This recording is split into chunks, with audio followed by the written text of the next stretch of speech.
Hello everyone and welcome to my studio. My name is Kristen Olson Stone. Today I'm going to demonstrate how to paint this cafe in Rome. I'm going to be painting with oils. These are all Rembrandt Cobra water mixable oils, and the complete list of colors is in the description of this video. Please take a minute to subscribe to my channel, like this video, and as you're watching, if you think of any questions, go ahead and post them in the comments. I check my comments every single day and I post answers to people's questions. So if you're curious about other people's questions, you can also take a look at those and the answers. As I work through this painting, I'm going to work from back to front. So this is the sky, and that's of course the furthest thing back. And I'm going to be using mostly palette knife. I may have to pick up my brushes a couple of times to add some small details. There's quite a lot going on in this painting. I'm also going to be zoomed in like this the whole time because it helps you really see my palette knife work and get to see the painting as closely as possible. So I'll be talking about the colors I'm mixing, but you won't actually see me mixing the colors. But I will tell you that when I mix colors, I usually use a palette knife. This will also allow you to see my knife strokes, kind of how I move the knife, from right to left and up and down and so on. So I've mixed a little bit of titanium white and cadmium yellow deep together to lighten the blue just above the buildings. And I used King's Blue on the sky at the very top. So King's Blue, if you don't have it, is easy to make. It's a 50-50 mixture of titanium white and ultramarine blue. So next I'm going to do the furthest building back. So whenever I paint a building, I paint the whole facade of the building first, and then I add the small details like the windows. This is because if I were to add the windows first, I would have to paint the facade of the building around the small window details, and that would be a lot more cumbersome. I mixed titanium white, cadmium yellow deep, a little bit of King's Blue just because it was conveniently on my palette after I used it to make the sky color. And I also added some permanent red deep. So this section of the painting would be called the middle ground. So the background would be the sky and this building would be the middle ground. And you should always keep in mind that colors get grayer as they go back in space. So I usually have color mixtures that are 2 or 3 colors each. Usually 3 colors, but everything is slightly grayed down. So to gray any color, you just add some of its complement. And if you're not sure of a color's complement, you can take a look at your color wheel and look at whatever color is opposite that color on the color wheel. And you don't need to have exact opposites.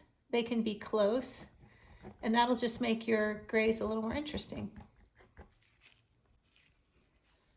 I mixed titanium white, cadmium yellow deep, a little bit of King's Blue just because it was conveniently on my palette after I used it to make the sky color. And I also added some permanent red deep. So this section of the painting would be called the middle ground. So the background would be the sky and this building would be the middle ground. And you should always keep in mind that colors get grayer as they go back in space. So I usually have color mixtures that are 2 or 3 colors each. Usually 3 colors, but everything is slightly grayed down. So to gray any color, you just add some of its complement. And if you're not sure of a color's complement, you can take a look at your color wheel and look at whatever color is opposite that color on the color wheel. And you don't need to have exact opposites. They can be close, and that'll just make your grays a little more interesting. So now I've mixed up permanent red deep and a little bit of this wonderful color called quinacridone purple bluish. It is similar to mauve. It's definitely more of a pinkish purple than dioxazine purple or dioxazine violet. So I'm making small strokes and I'm putting it on I'm pushing pretty hard into the paint. So I like to work the wet paint over the wet paint. And when I do that, it scrapes up some of the paint underneath and leaves kind of a streak. And the rule of edges is that edges get softer as they go back in space. So this makes it easy for me to create soft edges. So just working wet paint into wet paint, if you push hard, you'll end up inadvertently blending a little bit, and that'll give you some nice soft edges. So values, as they go back in space, most people will tell you they get lighter, but that's not exactly true. But I would say that the range of values shrinks. So in the foreground, you have a value range of 1 to 10, 1 being white and 10 being black. And in the middle ground, it shrinks to maybe 2 or 3 to 7 or 8, depending on the depth of your painting. And then in the background, it shrinks to maybe like 5 to 7, something like that. Now I'm making bigger strokes for bigger windows on the bottom, just to give a little variety.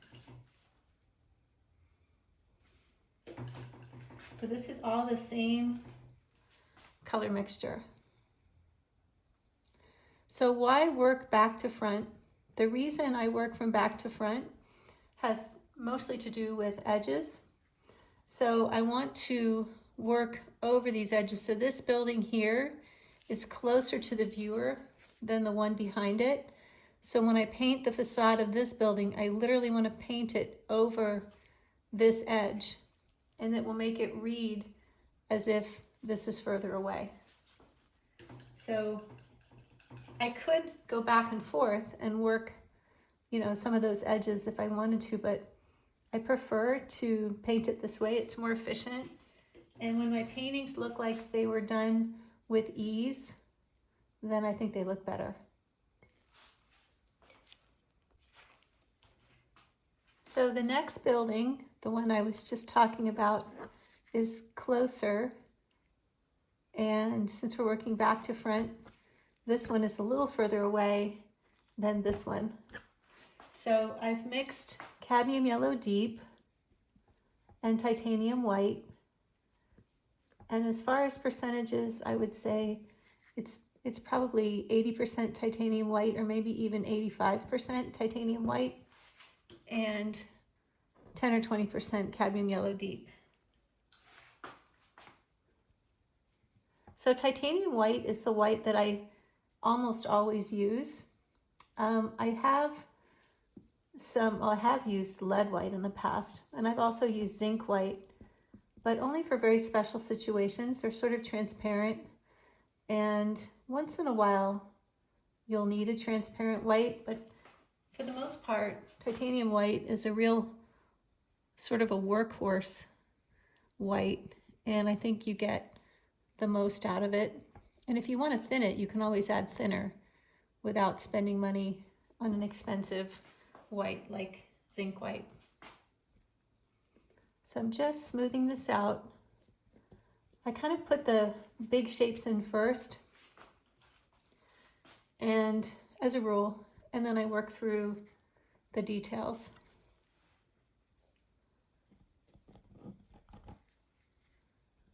So sometimes I end up painting over my drawing, but that's okay with me, because once I draw it, it stays in my head. But if you are worried about losing your drawing, you can always put clear gesso over your drawing, and that will preserve it. And you should let it dry for 20 minutes before you start painting. This is where I'm going to have some people walking. So I'm actually going to just put this reddish gray color down, and I'm going to be painting the people over that. But I just want to have a very thin coat of this grayed down color, and then I'll pull the people, the figures out of that. And I'm just going to soften this edge a little more with my knife. So now I'm going to paint the windows on the yellow building. So because these windows are at an angle and they're under this roof that sort of comes down like that, they're going to be really thin.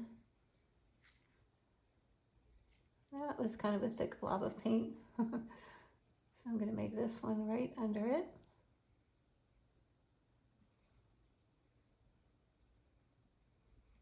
And these are all on an angle because this building is turning. This one is facing us and it's flatter.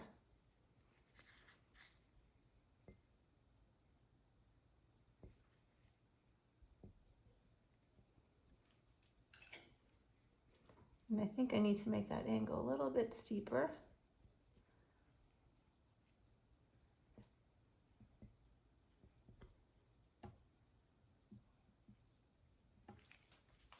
And I'm also going to take some of this color and I'm going to put just a couple of extra lines, detail on the one in the back. And I'm going to add a little bit of permanent red deep to some of the windows. I feel like it looks a little too flat to me. Sometimes when something looks a little flat, I just start going back in, and without disturbing too much of the detail that's already there, I just add some patches of other colors. And it gives it some texture. Looks more detailed, where in actuality it's a little more fussed over. So do you see how that little bit of blending and adding a few different colors kind of messed up the facade of this building in a good way? I like how that looks. And I'm going to put a little bit of the lighter color in the roof. So this is another technique. So instead of making a straight line, I did what's called creating a broken edge, and I just pulled little bits of that color across slowly. So I pulled the color, lifted my knife, pulled the color, lifted my knife, and did it again. So a broken edge is a way to create depth. It's a way of blending without smearing the color. And it makes your painting a little more interesting. So now I'm going to work on these umbrellas. So to make the umbrellas, I mixed titanium white with cadmium lemon. So I used very little lemon. That's a really strong color. And there's one more kind of sticking out here. And I'm not worried about my umbrella looking like a perfect triangle. And this one is an awning. I just wanted to have that shape of a triangle, but not with like perfectly pointed edges. So now I've mixed up ultramarine blue and a little bit of cadmium yellow deep and permanent red medium to make the color for the shadow underneath the umbrellas. So I wanted it to be a violet gray with warm tones. And I wanted to make sure that it was more violet than the gray that's in the buildings in the distance, because I wanted to separate and come forward. So now I'm going to start working on the building that's closer. this one actually is the closest. And I've mixed up cadmium yellow deep, cadmium red light, titanium white. Whoops, I went into my umbrella. I didn't mean to do that. A little bit of ultramarine blue. So if this building is in the foreground, which it is, the reason, like, why gray it down? By adding a little bit of ultramarine blue. And the reason is because it's in shadow. So I'm painting around the windows. And this is just the facade of the building. So this is the base color. And then I'm going to add some more warm golden yellow tones over it.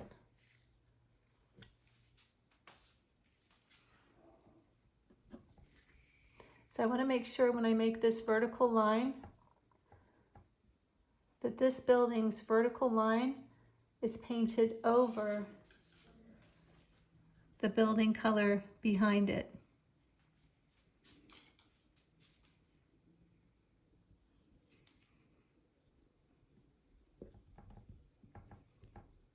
I just need a little more paint, and I'm going to push that down so the paint has like a nice thick line in front of that building. And what that does is it really helps your painting read as three-dimensional.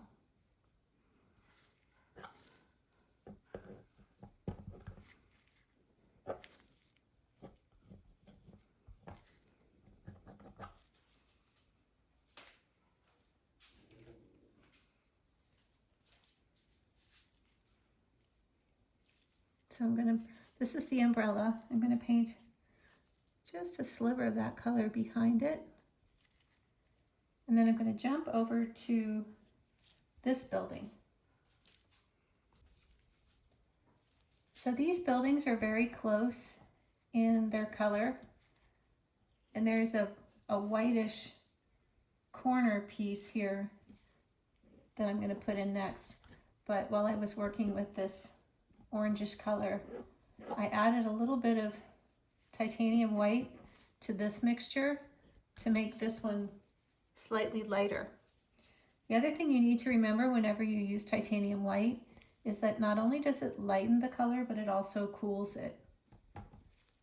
So sometimes that's just what you want, and other times you might need to compensate for that by adding some yellow tones or some earth colors back into your paint mixture to make it warmer again.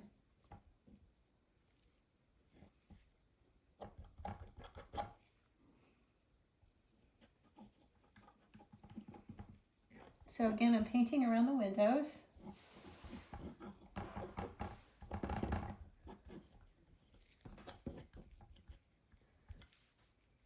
Now I'm going to add the lighter color for that corner piece.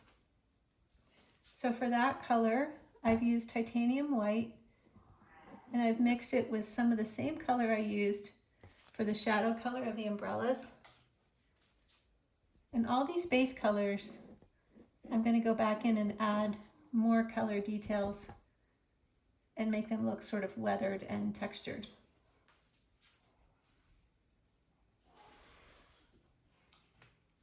This is also a good place to do what's called marbling, which is putting paint on your canvas that isn't perfectly mixed and letting the colors sort of swirl together. So it's a technique that doesn't work everywhere in your painting, but if you're working on an area that's kind of weathered looking, it makes making that look weathered easier. Now I mixed some ultramarine blue and permanent red deep, and I'm going to just put a few strokes of this darker paint to pick up this weathered section of this building. So sometimes layering paint is a way of adding detail, and if you make strokes vertically like this and then turn your knife completely the other direction and make them horizontal, you'll start to mimic bricks and stones. And now I'm going to put a line down the middle, and I'm just moving the knife very slowly.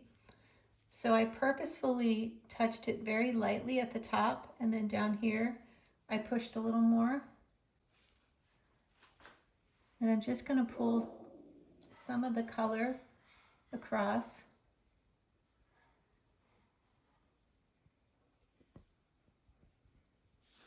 Like this. Now I'm also going to take some of this dark color and pull it across the bottom of this building.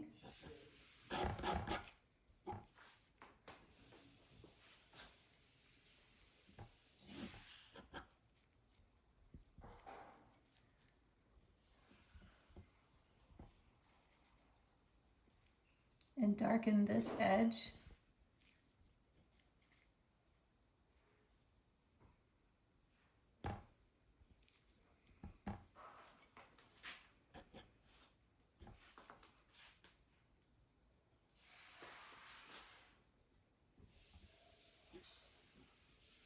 And I'm going to pull this dark street color right around there like this.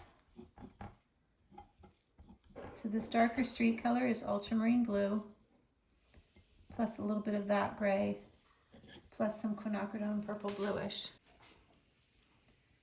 And to really firm up that edge, I'm going to put, this is ivory black. There's a couple of windows at the bottom of this street. There we are.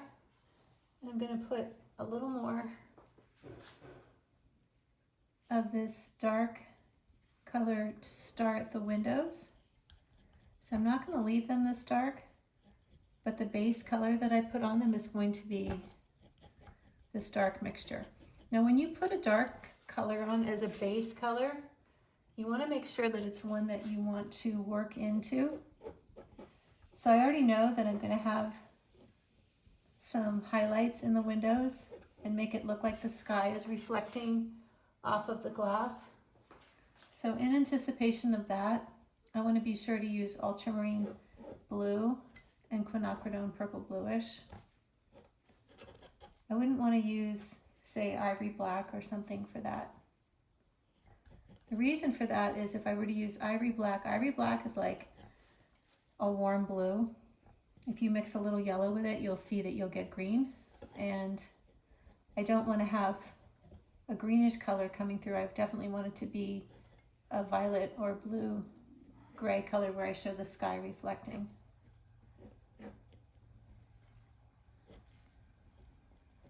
So I'm going to just blend a little bit of this color into the building to give it that weathered, textured look.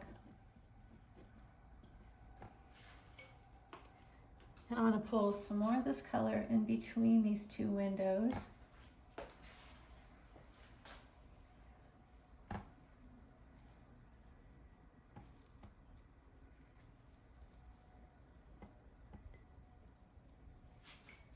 That got a little muddy, so I just need to go over it, which is the wonderful thing about oil painting, because it allows you to paint right over an area that maybe you're not 100% happy with.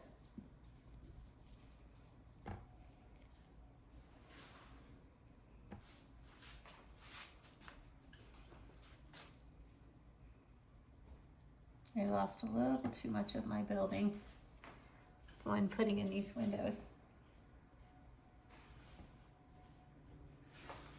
So now I'm going to do something, this is interesting. So this is a knife with no paint on it. I'm going to do a little scraping just to give myself some highlights. And I'm still going to come back over it with paint, but I want to just do some scraping first.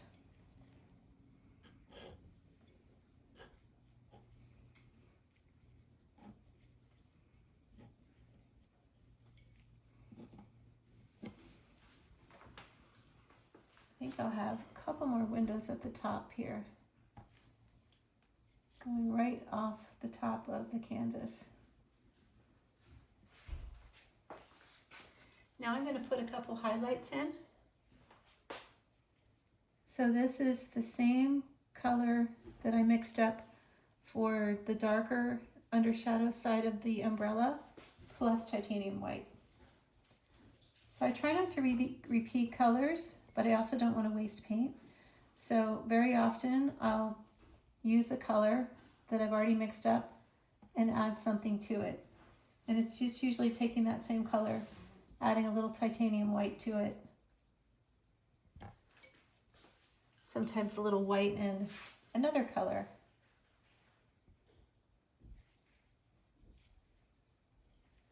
Now I'm going to add just titanium white to the middle of this window.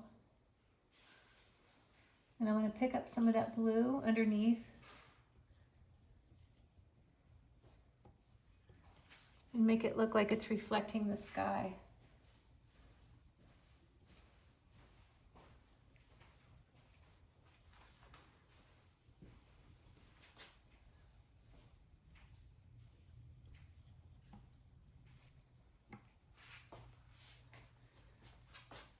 And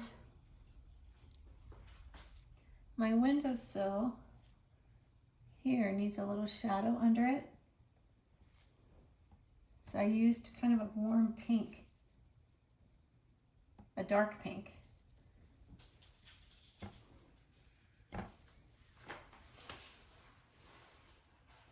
Now the reason I used pink is because I have an orange-red base.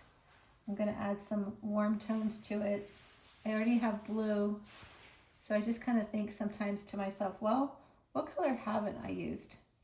And then I ask myself if it would look nice with these other colors. Now I'm just going to kind of make this look a little more weathered.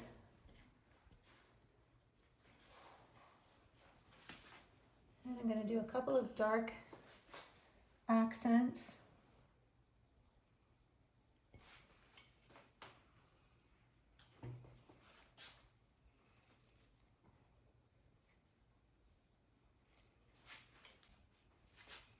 I'm going to darken these highlights a little bit. I stepped back for a minute and I just felt like they're too light. They're just not working. And this one goes under both windows in the reference photo, but I don't like how it looks. And sometimes that's the way it is with reference photos. It'll look great on the picture, but maybe not so much in your painting. Now I want to go back to this building and I want to add some details of color patches and also the windows. And then we'll get to working on the really fun part of the painting, which is all the people sitting at the cafe, this umbrella, and how to paint cobblestone streets.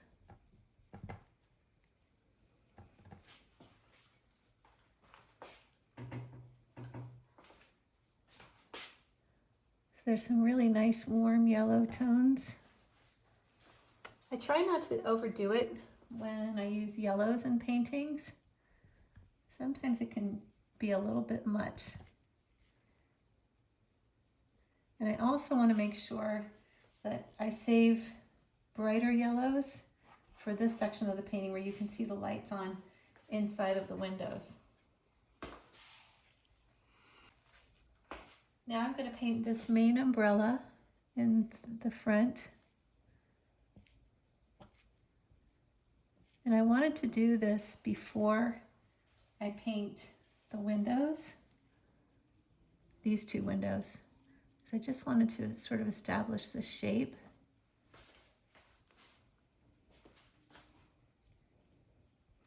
And I wanted to establish this value before I do the windows, because this top of this umbrella is one of the lighter values in the painting, and it's lighter than the windows.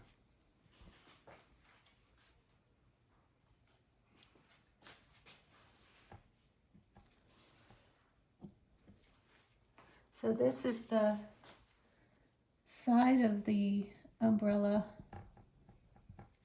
You don't see the underside in this one, you just see the ruffly side that's hanging down. And it also has a few highlights, but I wanted to put the dark color down first and then paint the highlights over it.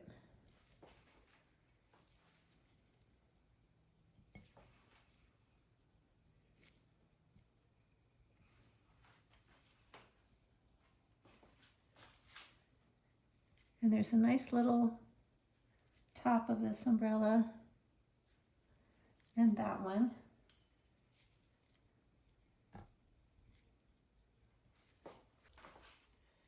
Now I'm going to put these windows in. I'm going to put this very thin layer of a dark down first.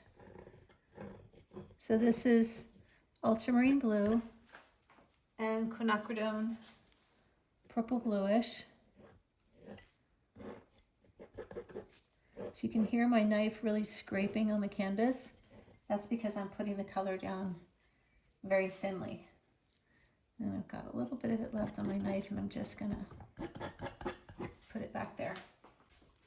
So these windows have a little bit of trim, and it's kind of a brownish grayish white. It's very weathered, just like this whole building. So I'm just carefully going around. But notice how I'm still moving my knife pretty quickly, and I'm not being too careful to make it perfect. But I am going to be putting more details in as I work on it.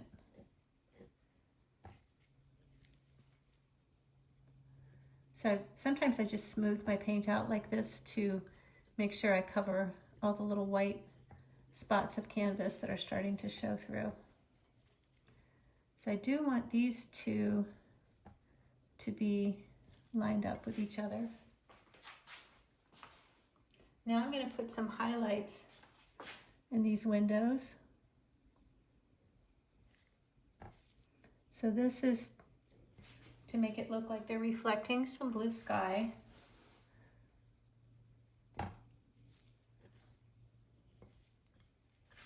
And these also have some wood trim around the edges and through the center. So I'm going to put this brown trim. This is cadmium red light, permanent red light.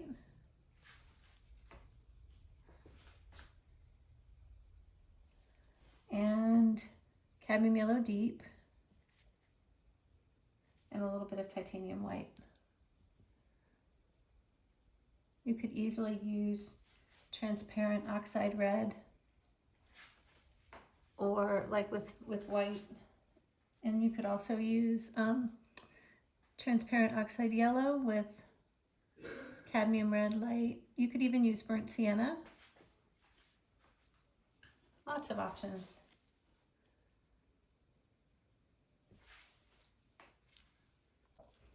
Well, I've got a little bit of this color left on my knife. I'm going to put some of it over here on this building.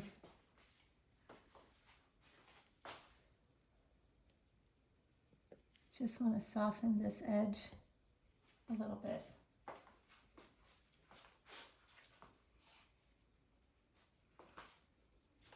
So I'm going to put some darks back behind this umbrella, and I'm going to start just putting that base color in.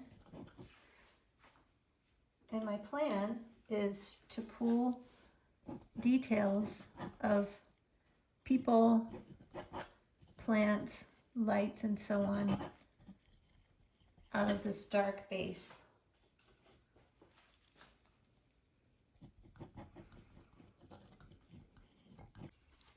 So I finished blocking in this dark color back here, and I also put the dark for the center of the chalkboard restaurant menu sign.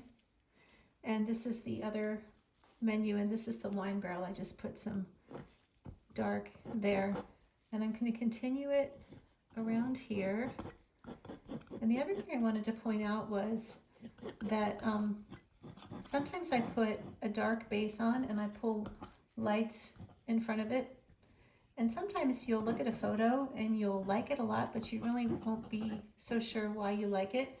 And sometimes it's the design element in which I'm going to pull light colors of people wearing colorful clothes and lights and things like that out of the dark. But on this side, I have people wearing dark clothes and they're in front of all of this light back here where the buildings are. So it's sort of a yin and yang design element, and something you can try to make happen in your paintings, but it's also something to be aware of. When you really like something, try to figure out why you like it, what makes it attractive to you. So these are some of the people that are walking here, and they have dark hair and dark clothes. So I'm going to have this element over here of dark over light.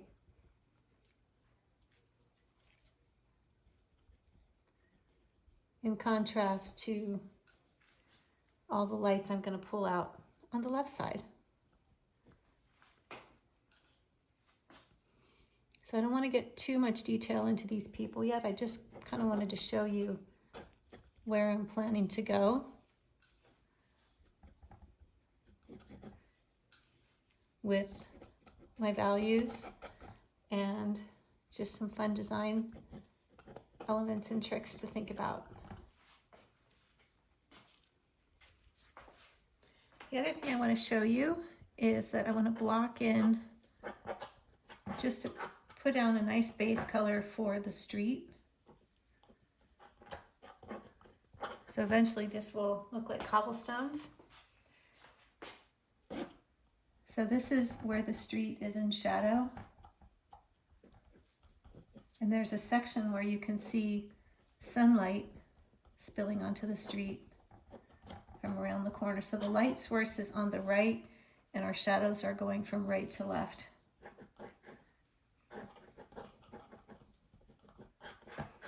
It's important too in cityscapes because you have structure like buildings and things like that. You want to make sure that some of your shadows are also structured. They don't all have to be. And of course, if there's shadows cast by people walking, then they won't be. But you want to make sure you have a few building shadows that are structured looking. The shadow here is a very structured looking shadow. And when I put the light color in, you'll see exactly what I mean. So I'm just going to finish putting this base color in of the street. So I filled in the rest of this section with the gray color for the base color of the street. And I filled in this area here with a color called Permanent Red Violet. It's not quite as dark as this dark, but I just wanted to fill this in, and I'm going to be pulling all the details out of that. And I pulled the street right up into this other base color. Now this wine barrel, I've mixed cadmium yellow deep, permanent red, and a little ultramarine blue.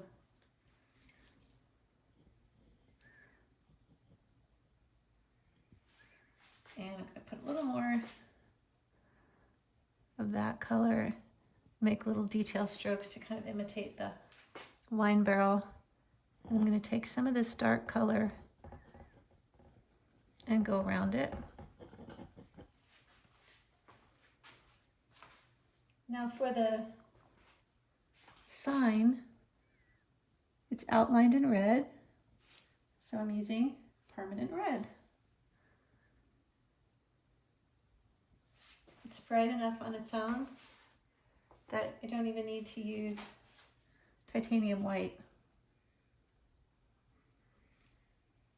So this is one place where I'd be tempted to use a brush, but I really like how my paintings look when I just use a knife. Even if my lines aren't straight, to me, that makes the painting better.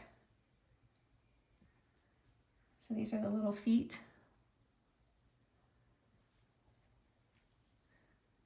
And there's a line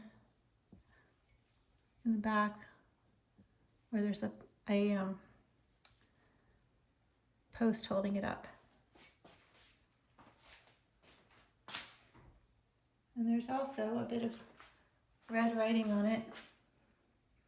This is a fun place in a painting where if you wanted to, you could put somebody's name.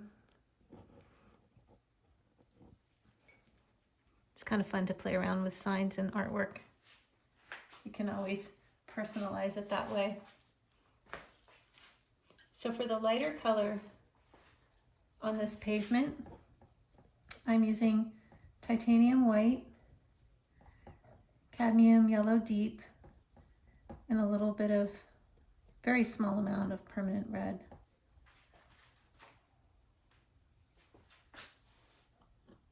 I want a nice, warm, sunny color.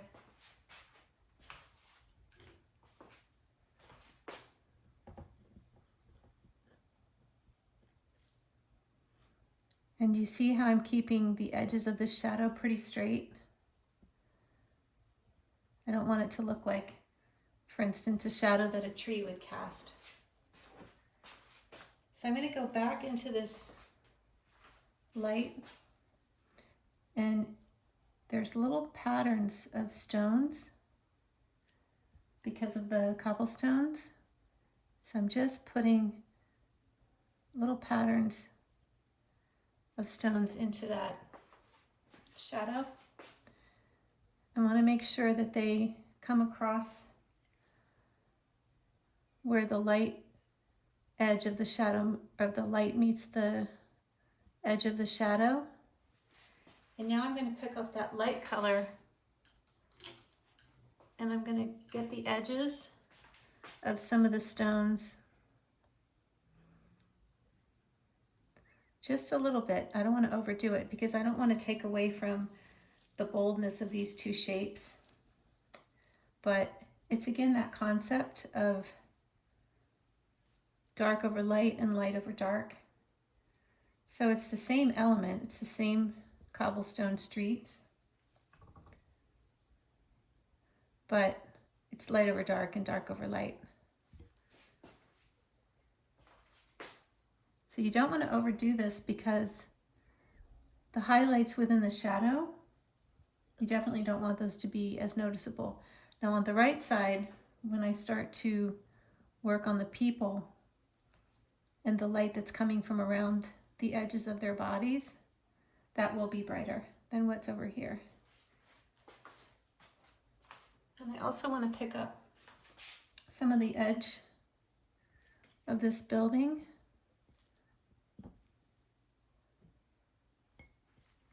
There's a little bit of a light edge there. And this dark is too dark. It's competing with the windows. So I'm going to go lighten that.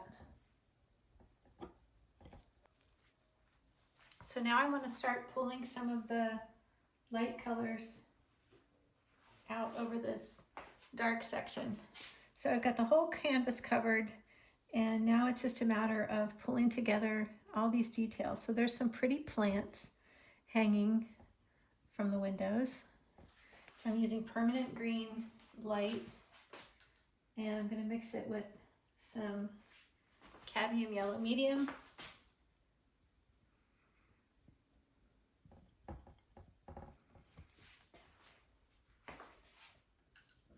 And you can really start anywhere when you start working in details like this. I just started with the greenery because I haven't put any green down on this painting. So I thought it'd be a good time to introduce green. So you don't have to paint leaves or do much with the greenery to show that it's a plant. I think just the fact that it's green will show that it's a plant.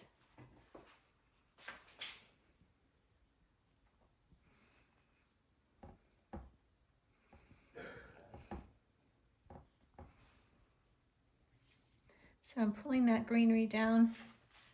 Now there's some really pretty lights kind of glowing through from the building. from inside the building. So I'm going to put some bits of reddish orange down first. So I've mixed cadmium yellow medium and permanent red. So the process of making something glow is putting the reddish yellow down first, and then I'm going to come back over that with a brighter yellow. So you have the lighter yellow in the center of the light and the darker yellow, or the darker yellow is around the edges. So you put the darker color down first and the lighter one down inside of it. And now I'm going to put some of this reddish brown, kind of yellowish color over here. And I'm painting that over permanent red violet. Just to want to capture the glow coming out of that building. So now I'll show you, I'm going to put the lighter yellow in the center. So for the lighter yellow, you can use cadmium yellow light, cadmium yellow medium, cadmium lemon. You can experiment and see what looks good with your painting. This is cadmium yellow lemon. And I think that's a little too bright. So I'm actually going to mix cadmium lemon with cadmium yellow medium. My dogs are very jumpy today, so every once in a while you'll probably hear them barking in the distance. My apologies. They get days like that where they're just kind of barky. I have 2 miniature schnauzers, and I guess they're not different from other schnauzers. They all seem to really like to bark. So I'm putting a little bit of that lighter yellow color over the darker one inside this door. And you're probably thinking, that doesn't look anything like a door, but it will. So there's a few lights, and I think in the center of those lights, I'm going to do just a couple more really bright yellowy light colors. So this is cadmium lemon plus titanium white. And I'm putting a very small dot of that in the center of a couple of these lights.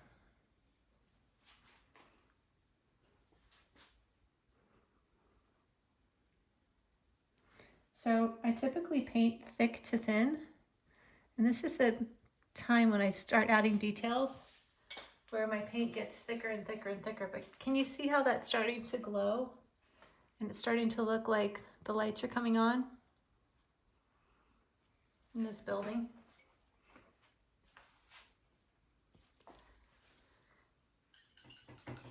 Now I'm also going to put just a few strokes of this lighter pink.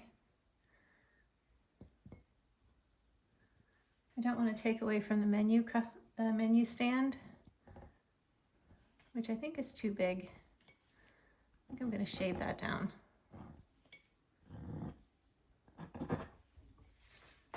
So I just wanted to get some of that pretty light pink in there.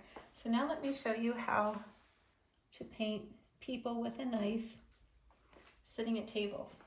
So whenever I paint figures, I always start with the head. So I usually start with the person's skin color. So in this case, there's this guy. This is his skin color. He's wearing a shirt, so I'm gonna just pull his arm out from here. And he has legs and shorts on. So that's his body. Stay with me now. This is King's blue. So we'll make his shorts blue. They're not that big. And he's wearing a black shirt, but that doesn't really work for my painting. So I'm gonna give him a teal shirt.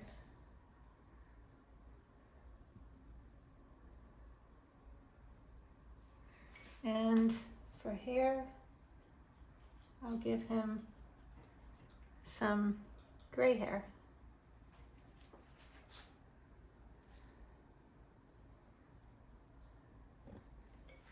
And he's sitting in a chair that's reddish brown. So we'll just pull the back of the chair around like that, and we'll give it a couple of legs.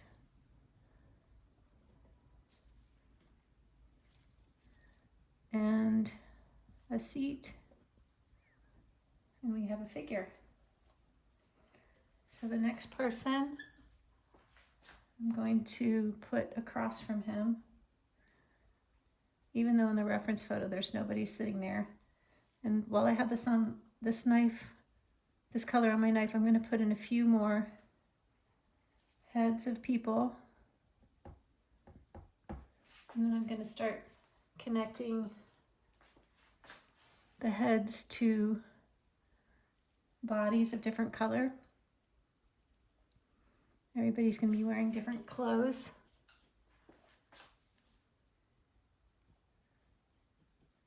And they're all just sort of small little palette knife strokes. But I want the cafe to look busy. So I'm going to mix King's Blue with some titanium white.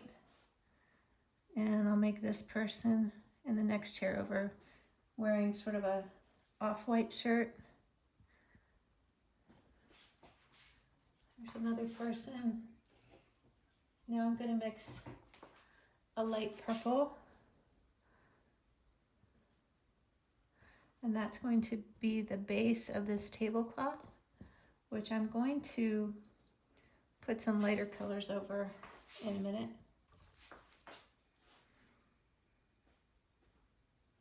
So I'm going to take that same red and put a couple more strokes that look kind of like a tablecloth.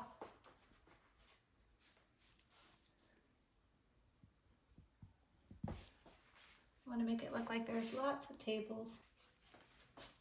So I'm going to make this person wear kind of a greenish gray blouse. So at this point, over the dark color, I want to be putting lots of pastel colors, light blues, light greens, things like that.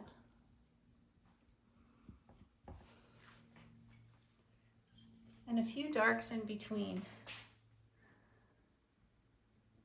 So there's a dark accent, which I wanted to have next to that menu sign.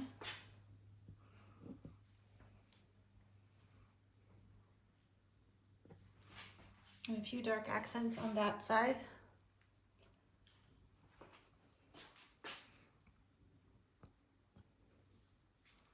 And there's a tablecloth on top of this barrel.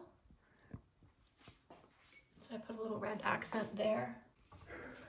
Remember, I want to make sure that this umbrella is lighter than any of the people's clothing or any of the accents underneath.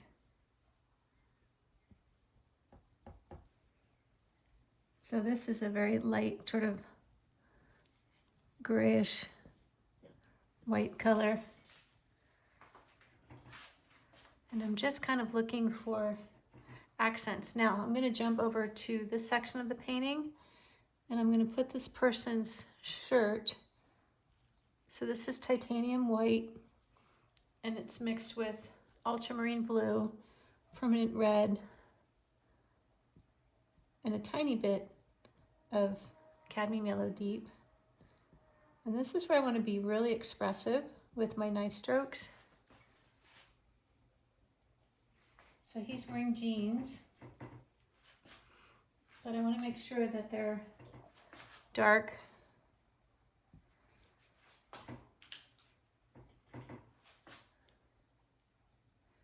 Because remember, I want to have dark over here, dark over light. And I am going to be lightening the pavement around this person. So there's some of their arm is visible.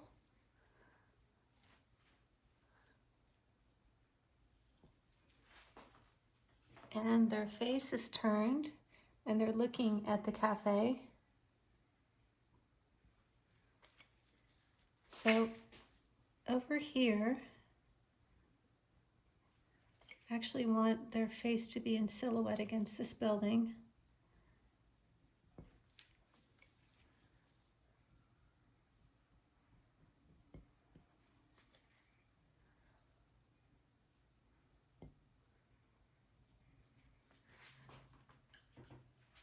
So there are other people walking to the right of this person. So I'm going to put in a couple of legs. So I tend to make my legs sort of straight, or one will be straight and the other one will be at an angle like that. I want them to look like they're moving, not standing still. Same with the arms. And these are very gestural people, and having them gestural is impressionistic. It's part of the impressionist genre and style, but it also gives them movement, and it makes your painting look more contemporary, maybe slightly abstract. But at the end of the day, you want people to be able to see that these are people walking together. And you want them to kind of look at your painting and think, how can I be looking at all these thick strokes of paint and still understanding that this is a group of people walking together? And that's sort of the magic of painting in this style. And it definitely does take a lot of practice. And I would recommend that you get some canvas or a pad of canvas, you know, not canvas of anything that you want to paint to sell or even give to anybody, but just to give yourself the gift of having something to work on just for practice, something that you don't care how it turns out.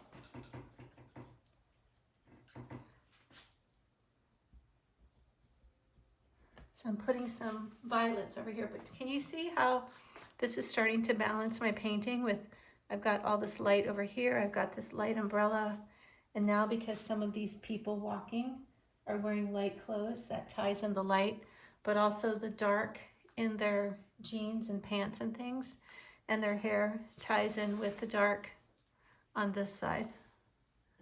So you're just trying to tie in lights and darks, but it has to make visual sense also. And this is also the time when I recommend taking a break from your painting. Maybe go have a cup of tea or something, but take a little break and make sure you give yourself a chance to see it with fresh eyes. And also take the time to see it from a distance. Now I'm going to pull some lights into the side here. So I'm using cadmium lemon and cadmium lemon and titanium white. But I just want to emphasize that sunlight coming from the right side. And I just want to put some lighter strokes of paint back here that you don't really know what they are, but it's giving that feeling of light. I'm going to put in a couple of extra darks here as well. Remember, whenever you put some dark down on your painting, try to think about where you might want to also add some light. So I'm going to put give this person some long hair. Now I'm also going to add a little definition to this building here. I'm just going to add kind of the impression of a doorway.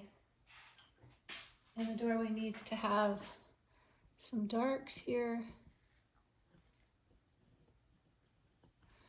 And I think I will also make this person's head a little bit, their hair a little bit darker.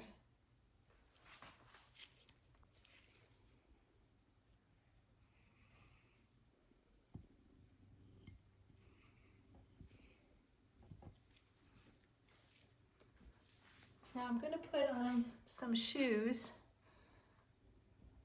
on some of these people. So I'm just putting in dark shoes. I usually make shoes red or black or white. Now I'm going to put some of that light that's filtering around their bodies and down onto the cobblestones. And I'm going to make it just with small strokes of paint. And I may emphasize the shadows that they're casting, their bodies are casting as well. But first I'm going to put some of these light shapes around them. And I'm still leaving some of the dark cobblestones color showing through. So I'm just putting this on as a pattern of small strokes. No big strokes. And I'll put a couple in between their legs. And a couple strokes over here. And I want to give this street some light and dark around the menu.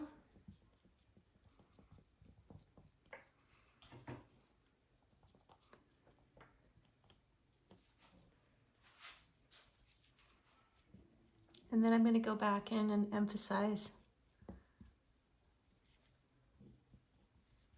some more of the shadows. Now I'm going to emphasize the shadows that are being cast from some of these people. I'm going to move my painting forward just a little bit on my easel.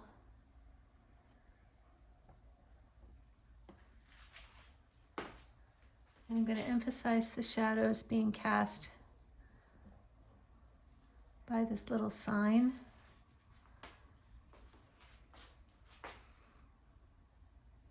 And the barrel.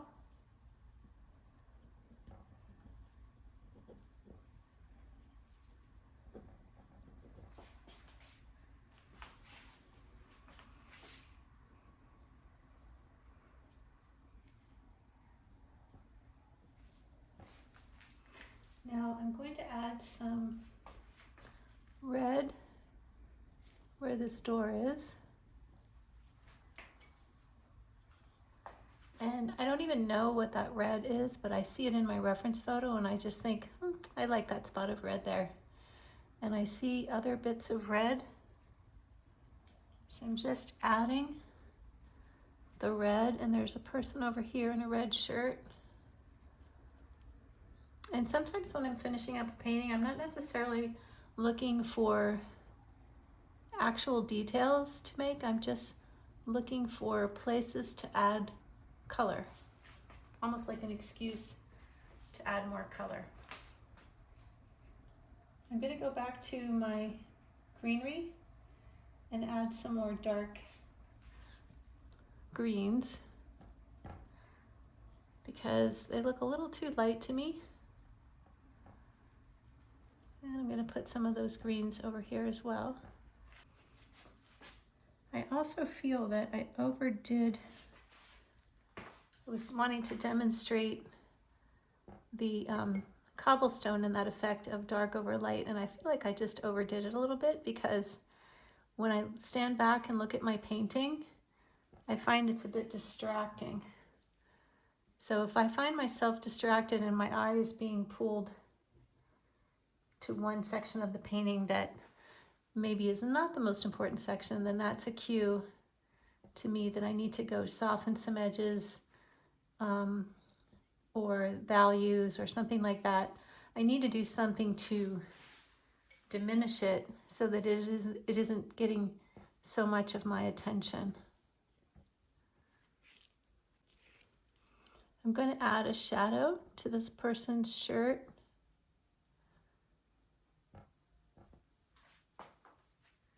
And I'm also going to add a white highlight to it.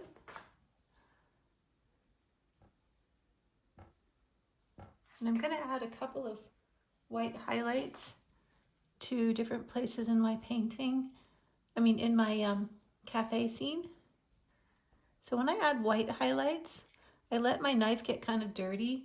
In other words, I start with titanium white, and then when I move it around, that paint it picks up wet paint from other sections of the painting, and I let it do that because it gets sort of bits of that color, and I just like how that looks.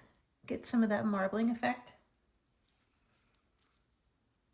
I think from painting in watercolor, I'm less attached to everything being perfect.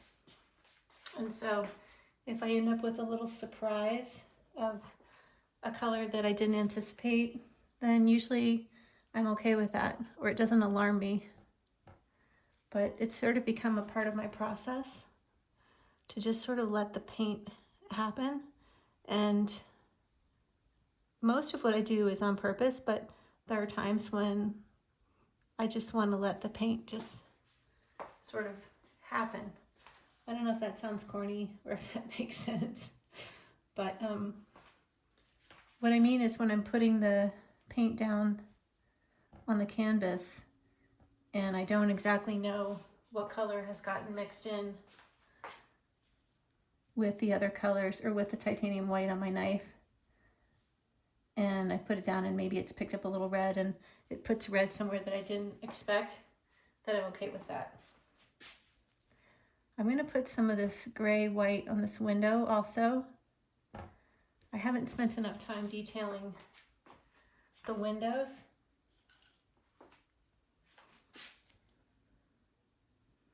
But they need some shadows, some dimension, and some attention. So attention means colors, lights and darks, different values. I'm going to put a line on the building here. One that goes between those two umbrellas. Kind of helps them pop forward. Putting some lines, vertical lines on the building.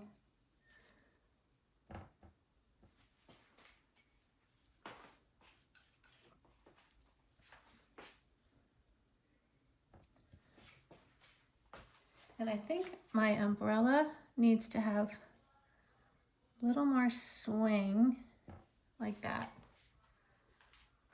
I don't like that the top is so straight looking. So I'm just taking the paint that's there and I'm pushing and then I'm lifting. Same here, I'm going to push it out and lift and kind of give it a little edge. To me that looks much better, has more character. I love paintings that are not stiff and have a lot of character. Little places where there's surprises. Little places where maybe you're not exactly sure what's going on, but you think you know. Now I'm going to add some additional details to this building. So there's a little bit of a shadow being cast from the roof. So I've mixed up kind of a warm yellow.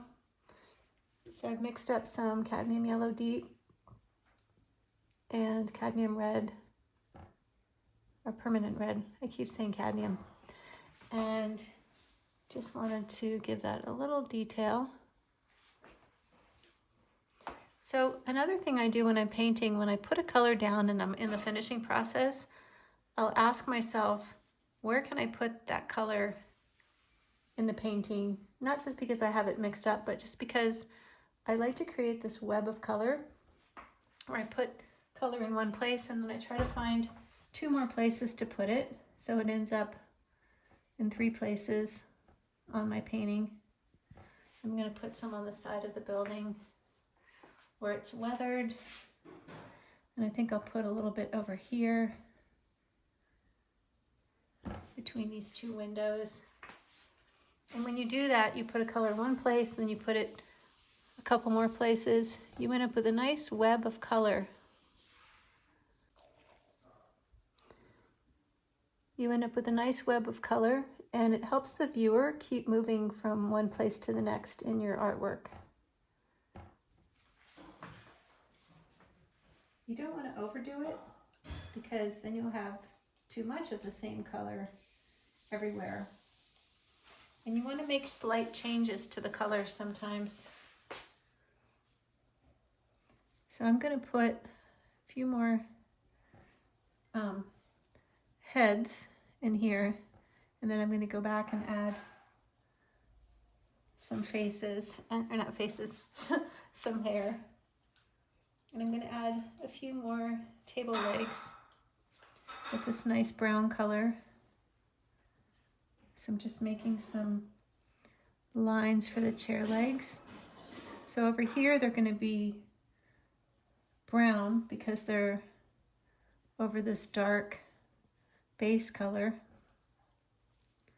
And then on the right side they're going to be dark, almost black, because they're in silhouette against the light. So here I'm going to be making some strokes of dark over light.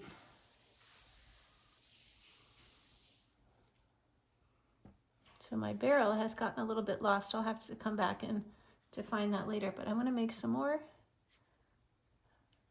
lines.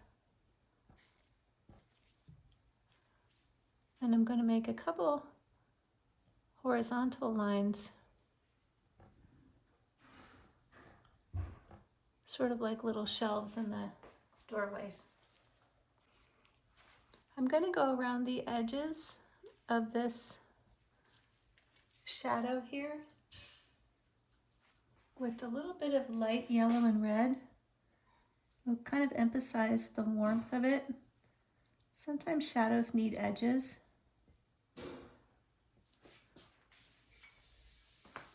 I just like how that looks.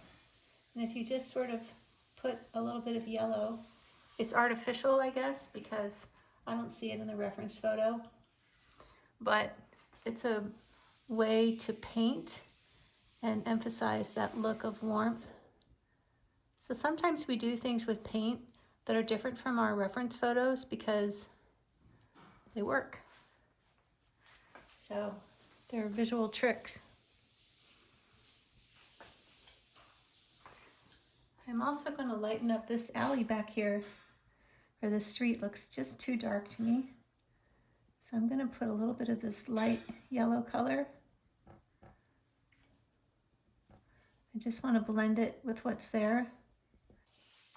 The other thing you can do with shadows that really helps them read more dramatically is add dark nearer the light.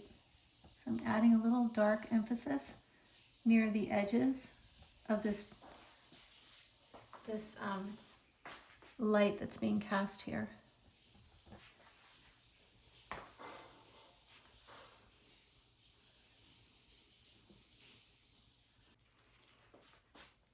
I'm putting a bit of a dark shadow inside this window.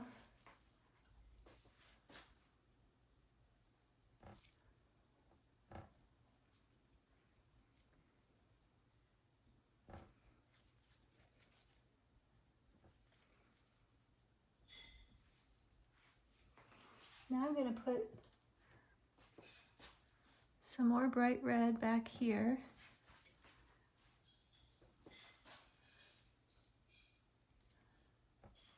I love these thick strokes of paint.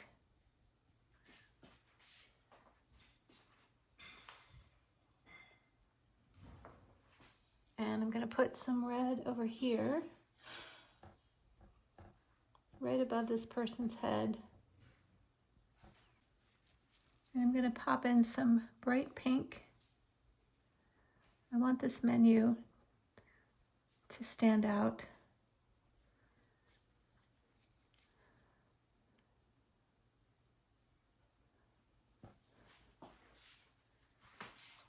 In the center of the menu,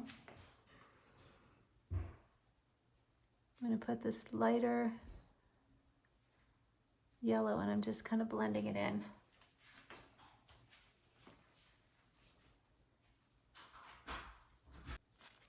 I'm also going to take some of this light pink and weave it into this side of the building here. I really like how that looks. So you can see this building, I've built up lots of layers of paint from the darker red to that orange sherbet color. Now a little bit of light pink. This pink is made from permanent red violet and titanium white.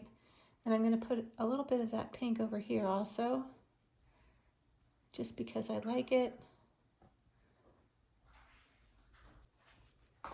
I'm also going to put some dark here.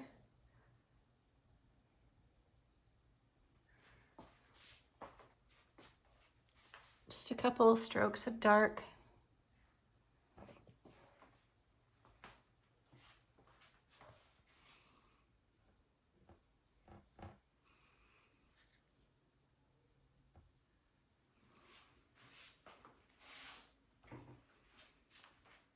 I feel that these windows are a little too light, so I'm darkening them a bit as well. So I took a little tea break, and I needed to come back to my painting with fresh eyes. And by the way, if you have stuck with me all this time on this painting, thank you so much.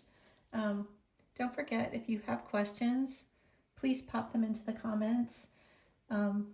There's no stupid questions. I'll answer them all. And they could be technical questions. They could be, oh, why didn't you do this or that question? Question about paint colors. And if I can answer it, I will. And a lot of times other people might be wondering the same thing, and they can read your questions and my answers. And also it gives YouTube the signal that you know, people are interested in what I'm doing, and they'll show my video or clips of my video to more people.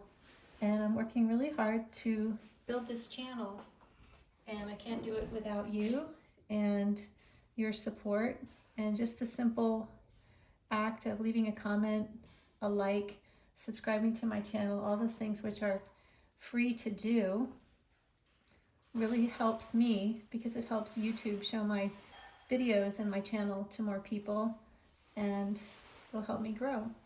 So thank you. So I'm using a bigger knife now, and I'm just going around and smoothing out some of the strokes that I made to look like cobblestones, because I felt like they were getting a little too picky, you know? And I want this to be the part that's more interesting, with more thick paint and action. And even though I love the look of these cobblestone streets, I felt like I overdid it a little bit. I still think they look like cobblestone streets now, but they're not quite as busy. So I don't like to have busyness for no reason. And I don't like to have busyness if it's going to take away from the center of interest in my painting, which is this area here. I'm going to put another person now walking over here in this shadowy street. So I'm just using a dark color, and I'm kind of making this small sort of wiggly line. And now I'm going to give him a face. And a couple of legs, like that. And I think I will give him a green shirt, because that'll really pop out against the red building. So in my reference photo, he looks like he's wearing all black, but that doesn't really work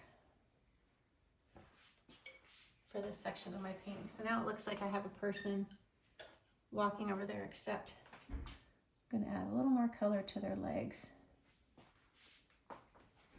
So that's how easy it is to just put a person in. I'm gonna give them a face also.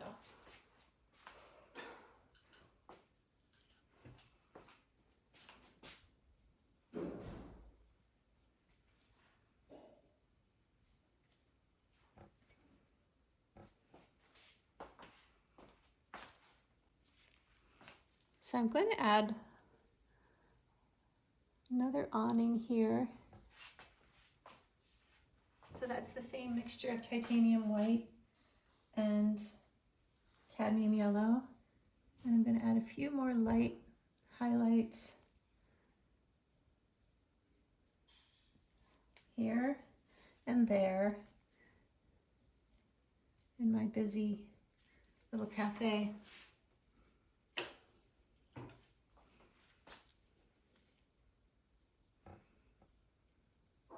And you can't have light without the dark, so I'm adding a bit of dark back in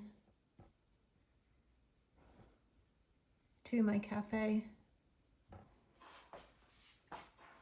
because it was just getting a little too light back there and I was losing the definition of the doorways.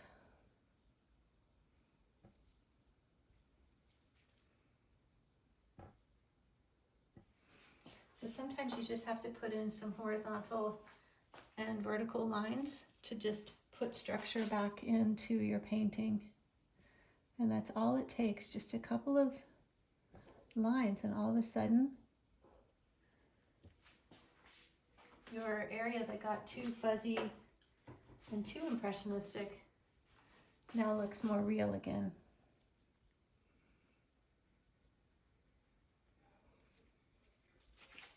So I'm going to add a little more light to my street here with my big knife.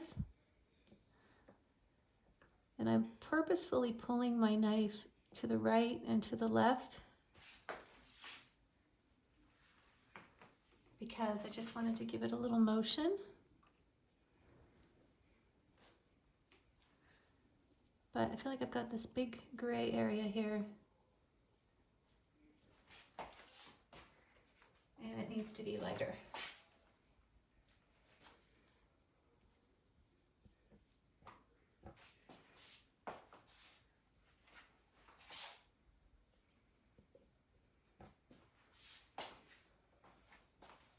Just making a few more adjustments there. Now I still want it to look like cobblestone, so I'm still gonna pull in some accents. But I really want to be careful I don't overdo it like I did before.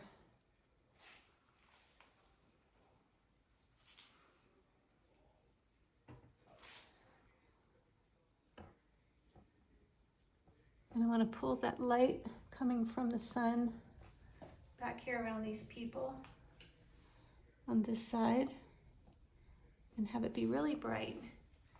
And you can't have lights without the darks and darks without the lights. You need both. So I'm mixing up a nice dark, and I want to emphasize this person's jeans. So I'm just making the jeans a little bit darker.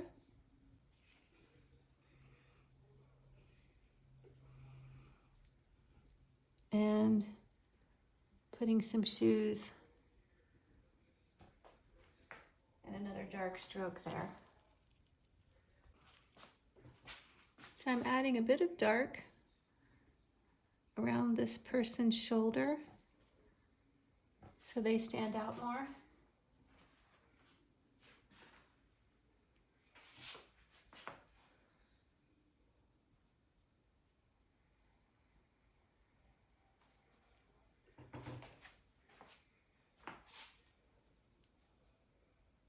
And I'm going to clean up the edges of my chalkboard sign.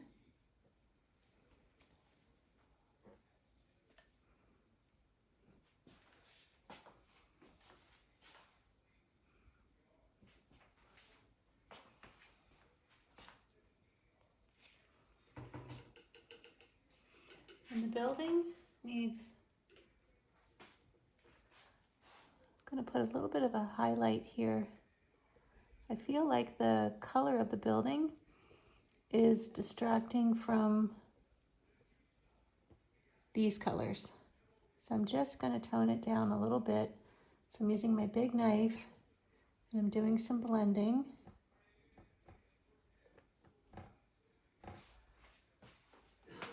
So you see how toning this down a little bit helps this really stand out. That's what I wanted.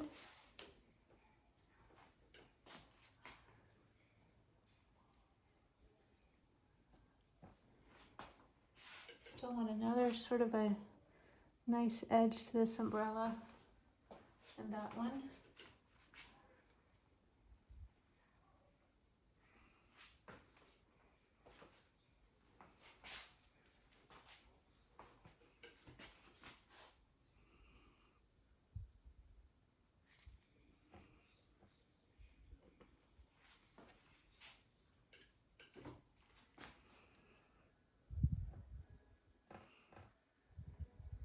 I'm going to add some nice streaks. I'm cutting into the paint a little bit with my knife.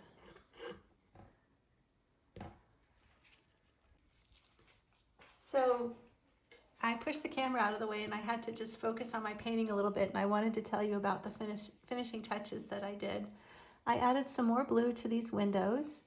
I added a little more bright white to the tops of these umbrellas. And I added some more darks here. And I wanted to show you the final thing I'm going to do, which is I'm going to take, this is a very sort of a rough, funky way to do this, but I'm going to take my big knife with some titanium white paint on it that's dirty. In other words, I've kind of wiggled it around my palette and it's picked up a mixture of some colors. And I want to imitate writing on this chalkboard sign. So I'm just going to kind of wiggle it like that and just kind of dig around in the paint with it. And then I'm going to go back and get some more paint and just kind of do that again. And just make it look like something's written on it. And then I'm going to use the same knife with some dark colors. This is ultramarine blue and permanent red. And one more pass with just a couple strokes of this light paint. And that, it sort of looks like a sign with writing on it. And the style of the paint application matches the rest of the painting. It doesn't look too different. And so that's what I wanted to show you. I did add a few more heads here of just sort of like dark strokes of paint. I'm just going to soften those edges. I thought I should add at the top of this building just a couple of strokes of color, maybe to indicate that maybe there's a chimney or something on the roof, but I felt like that line itself was too straight. The edge of this roof should come around. Sometimes it's tempting to get your small knife or a brush and start putting in finishing touches, but I find it's more effective to use a big one so you don't get too carried away in detail, because if you do, that's how you could ruin your painting. So it's better to take something that will be a little clumsier so you're not tempted to start really making everything look real and perfect. And it'll help you keep your painting impressionistic. So somebody asked in a previous comment how I sign my name. So I use a silver brush, a number 2 round, and I rest this hand, this is my glove, I rest this bottom of this hand on top of this one. I'll zoom out a little bit so you can see. The bottom of this hand is on top of this one, and then I slowly just put my initials, and I usually use a color that is matched to each painting. So I'm not one of those people that signs everything in red or in black, and I tend to just sign my initials instead of my whole name when I'm signing an oil painting. When I sign a watercolor painting, very often I'll sign my whole name, or part of it. But I'll have my full last name spelled out. But anyway, I just carefully mix a color. And I do dig into the paint, so my paintbrush is very perpendicular to my canvas. The more parallel your instrument, whether it's a brush or a palette knife, the more parallel it is to the canvas, the more it won't dig into the paint. But if you want to dig into the wet paint, you need to be perpendicular. Anyway, thanks so much for watching today. I hope you enjoyed this video, and see you next time. Happy painting, everyone.